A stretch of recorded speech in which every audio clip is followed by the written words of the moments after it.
Have you ever noticed how much of your life is spent dancing for someone else's applause? From the way you dress to the way you speak? From what you post online to what you choose in private? So much of it is haunted by one invisible question. Will they approve? We rarely admit it, but our obsession with pleasing others can drive us more than hunger, more than instinct, sometimes more than love itself. Look at something as trivial as social media.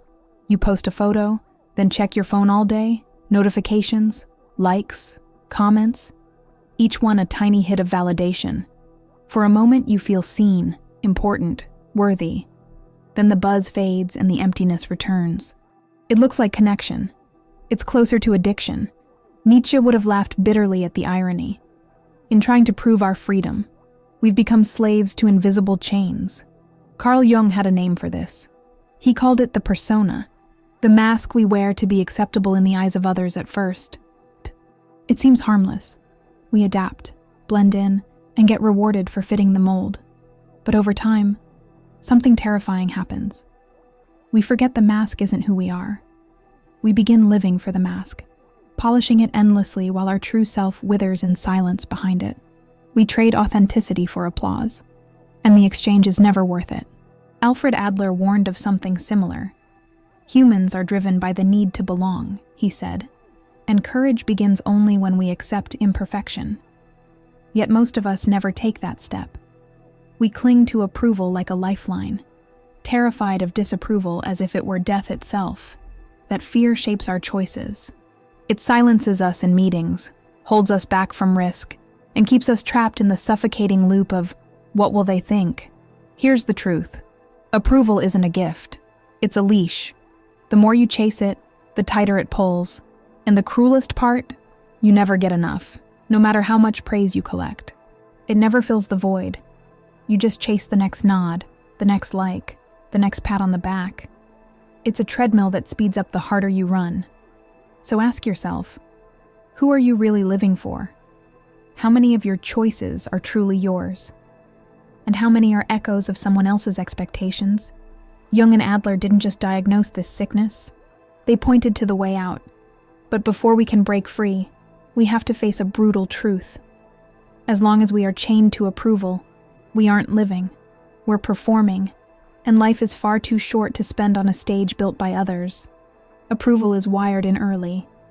As children, we learn what earns smiles and what earns punishment. Good grades bring praise. Mistakes bring shame. We don't simply absorb facts. We absorb a pattern. Your worth depends on someone else's reaction. That conditioning shapes us long before we can name it. What starts in the classroom spreads everywhere. A child rewarded for obedience becomes an adult, terrified of disapproval. A teen who hides flaws for acceptance becomes an adult, so practiced at masking that they forget it's there. The lesson is hammered in. Fitting in means survival. Without noticing, we carry this script into every corner of adulthood. Picture approval as a treadmill.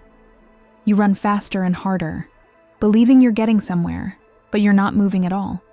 The more you chase validation, the more exhausted you get.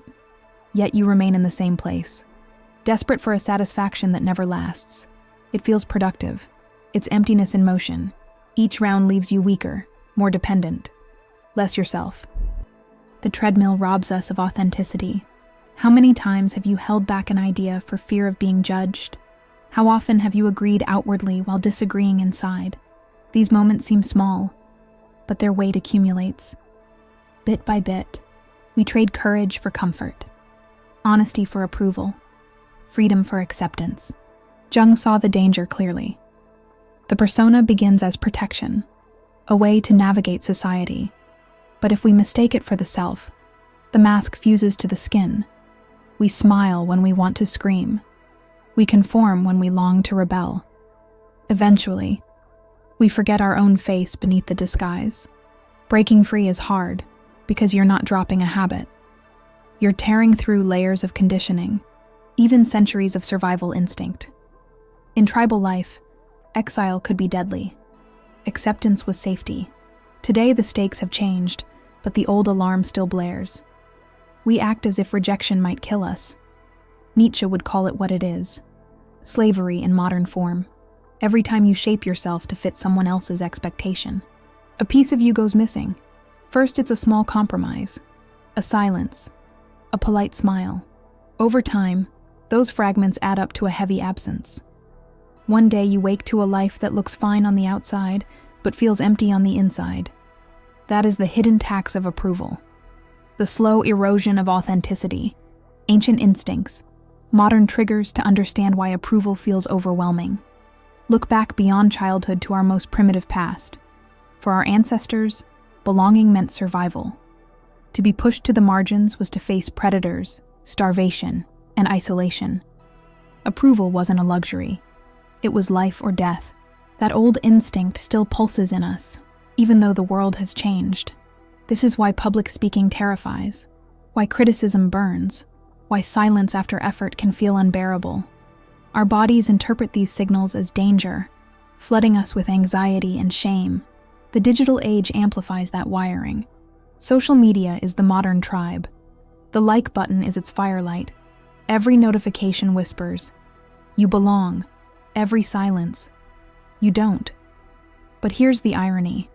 Unlike our ancestors, our survival no longer depends on group approval. You won't starve because your opinion is unpopular, yet we behave as if social exile were lethal.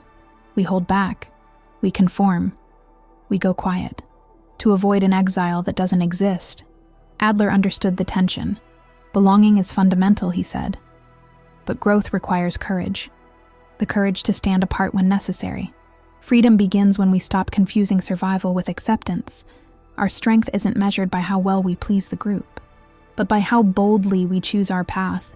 Jung added that individuation, becoming who you truly are, is impossible while you're tethered to approval. What once kept us alive now keeps us from living. Approval is no longer a shield against predators. It's a prison against authenticity, even if the tribe is gone. New forms of control take its place. We live under rules so subtle we barely notice them. What to wear, which career counts, when to marry, when to have children. As if life came with an invisible manual, we obey without asking who wrote it. Take fashion. Trends shift. Wardrobes shift. How much is genuine taste? And how much is conformity disguised as choice, or consider success? By a certain age, you're supposed to have the degree, the job, the marriage. Maybe kids deviate, and you invite judgment. Many follow the script not because it fits, but because standing out feels unbearable. Social media magnifies these rules to a roar. The pressure to display a perfect body, relationship, and lifestyle is relentless. Instead of asking whether those standards make sense, we chase them, hoping perfection or its appearance will finally buy acceptance. The goalpost always moves. These invisible rules are like rails. They guide, but they also confine. Step off and you risk criticism. Stay on and you sacrifice authenticity. The cost is high either way. The first move toward freedom is awareness. Ask, why am I doing this? Who's steering my choices? When you see the rails for what they are, you can choose which to keep and which to discard. Freedom isn't rejecting society. It's choosing consciously, rather than being dragged by invisible strings. Adler argued that one of the greatest acts of bravery is the willingness to be disliked, the courage to be imperfect. This isn't hostility, it's freedom. The moment you accept that not everyone will approve, you breathe easier. Imagine leaving a stable but lifeless career to pursue what matters. Family calls it reckless, friends doubt, colleagues whisper. You move forward anyway. That is Adler's courage, authenticity over applause. Most never take that step because the fear of judgment feels heavier than the weight of an unlived life. But those who dare discover something surprising. Disapproval loses power when you stop fearing it. Jung's lens is similar. To become your true self, you must peel away masks built for others. It's uncomfortable, even painful, because you'll expose parts that won't be universally loved. But only by integrating the shadow, the traits we deny, do we become whole. Cling to the persona and you remain a prisoner. Drop it and you taste freedom. Think about the times you bit your tongue, said yes instead of no, smiled when you wanted to walk away, Those small betrayals add up. Adler and Jung would call it what it is: self-betrayal disguised as politeness. The antidote is the courage to displease, not to be cruel, but to live in alignment with your convictions, even when others frown. Paradoxically, that honesty often leads to deeper, healthier relationships. When you stop performing, you attract those who value who you are. Jung believed most people live disconnected from their true selves, instead of expressing who we are. We perfect a persona convincing enough that even we forget what lies beneath.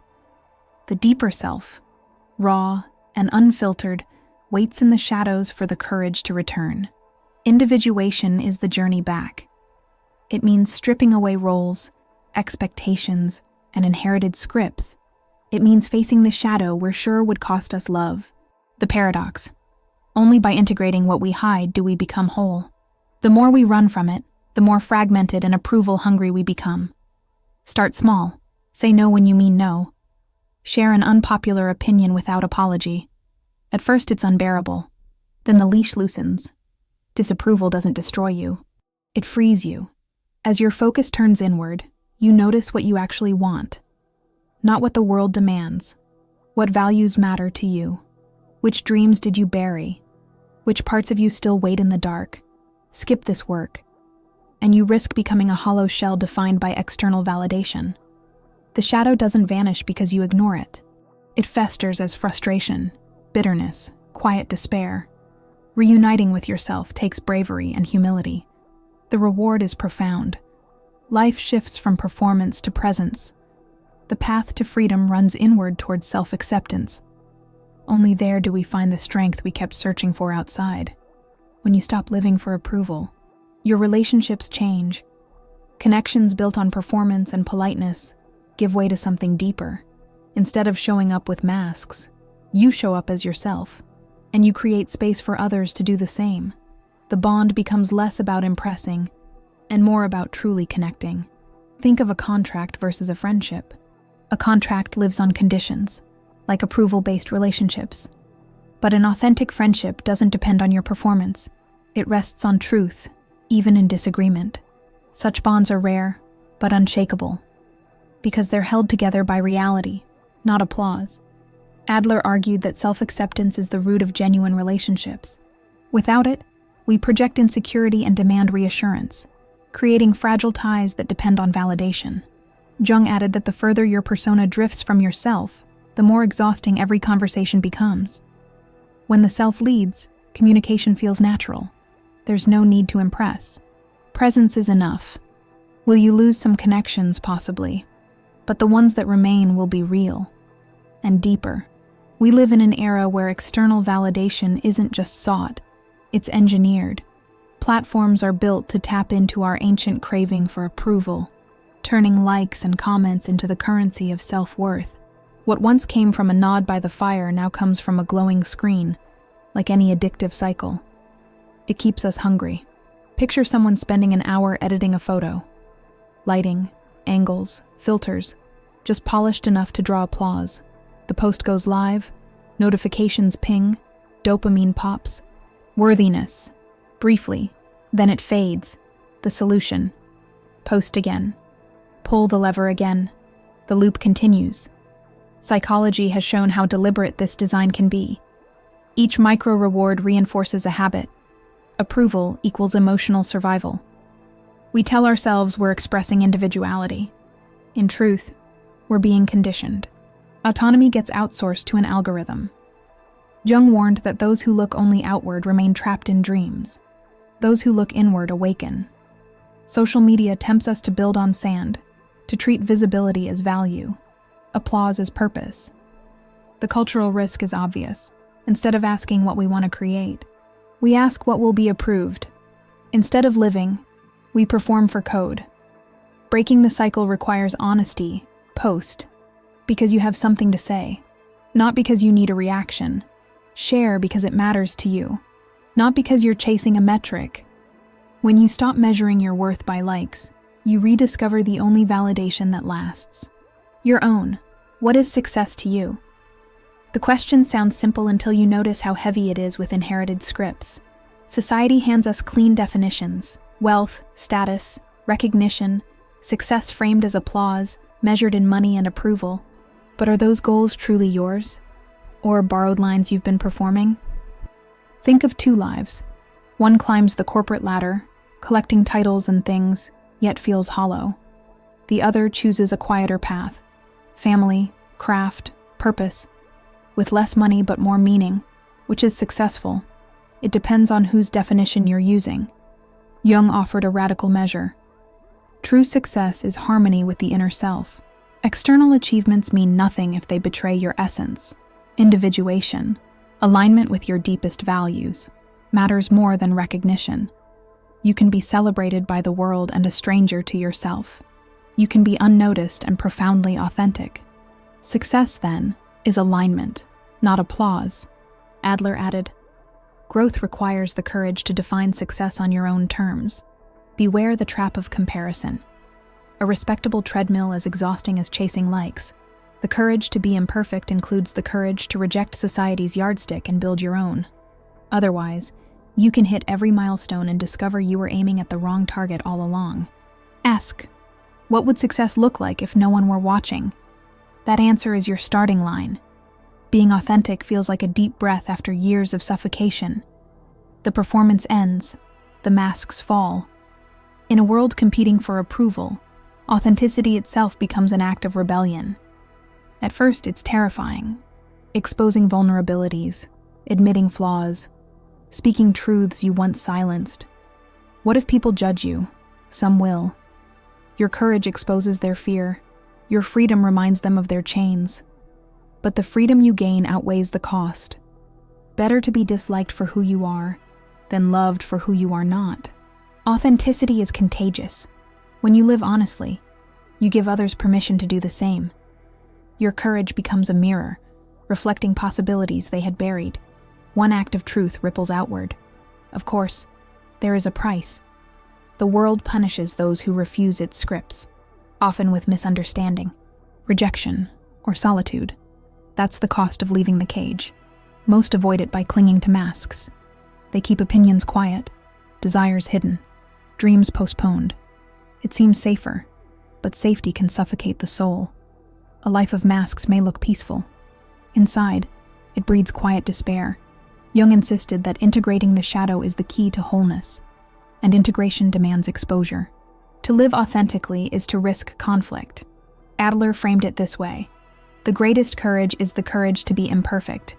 Once you realize you can survive without applause, nothing holds power over you. Here's the paradox. Authenticity costs you approval but rewards you with peace. The moment you stop pretending, you stop fighting yourself.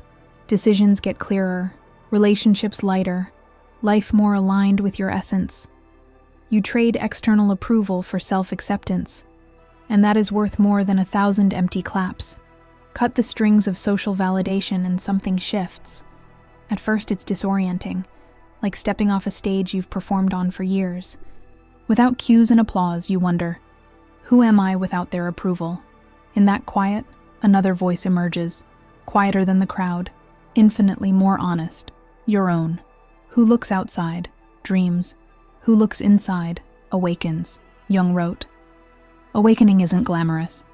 It doesn't arrive with fireworks. It arrives with questions. What truly matters to me? What values do I live by when no one is watching? What desires did I bury for fear of rejection? The answers can feel like a death. The death of the persona, but only through that dying does the deeper self get born. Adler emphasized that growth requires discomfort. The courage to be imperfect isn't lowering standards. It's standing in truth without disguise. When you stop polishing the mask, you finally see the face beneath it. Messy, flawed, human, and real. Realness is the foundation of freedom. This awakening isn't a single moment, but a practice. It happens in small choices, saying no when you mean no, speaking up when silence would be safer, taking risks aligned with your values instead of the script. Each act narrows the gap between who you are and how you live, until there's no gap left. That's the real reward for abandoning approval. You no longer need others to tell you who you are. Your compass shifts from external to internal, from fear to authenticity. Life stops feeling like a performance and begins to feel like a story. Your story, eventually reflection, becomes a decision. You cannot live for approval and for authenticity. The roads split. The path of approval feels easier. It offers the illusion of belonging, the comfort of applause, the stability of following the rules. Beneath the surface, it rots, draining vitality, suffocating truth, leaving you wondering why life feels wrong despite doing everything right. It's quiet despair on a well-paved road to nowhere. The path of authenticity is harder. It demands sacrifice. It requires you to face criticism, loneliness, and the unknown. It forces you to walk without the map of social approval, guided instead by your own compass. But this road is alive, unpredictable, raw, meaningful. Every step, every mistake, every victory, every scar is yours. Adler reminds us, courage isn't the absence of fear. It's refusing to let fear decide. The fear of disapproval never disappears.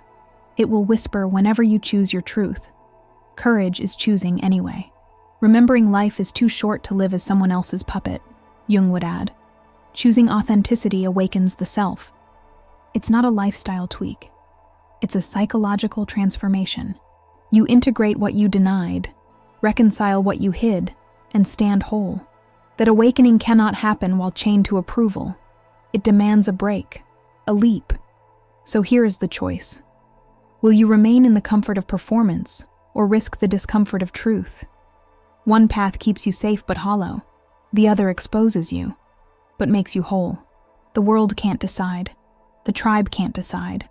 Only you can. Every day you delay, you're choosing. Choosing the comfort of masks over the freedom of your own face. Jung and Adler never meant to make us comfortable. Their work unsettles, because it peels away our favorite illusion, that approval will save us. It never has. Living for applause is living half a life. Look at the pattern. You seek approval. You get it. You feel good. Briefly, then it fades, and you chase it again. Like any addiction, it consumes more of you each time. The more you depend on others' validation, the less you belong to yourself. You become a mirror of everyone else's expectations, until your own reflection disappears. The brutal, freeing truth is this: you don't need their approval. You never did. Survival no longer depends on fitting in with the tribe. What once protected you has become a prison. The moment you see that, the walls begin to crack. Approval is not life. Authenticity is. Adler would remind you. The greatest courage is the courage to be imperfect. Jung would insist. Look inward and awaken. Together they say, stop performing, stop pleasing, stop hiding, cut the strings, reclaim your life from the invisible judges you've been bowing to. So ask yourself, right now, how much of your life is truly yours? How many choices are dictated not by your heart, but by fear? The answers may sting, but they're necessary. Until you face them, you remain asleep in the endless theater of approval. The choice is yours. Keep chasing applause and live as a puppet, or step into the terrifying freedom of being yourself. One path is crowded, noisy, and safe. The other is solitary, raw, and alive. But only one will ever feel like home. Stop seeking approval. Start seeking yourself. That is the only applause that will ever matter.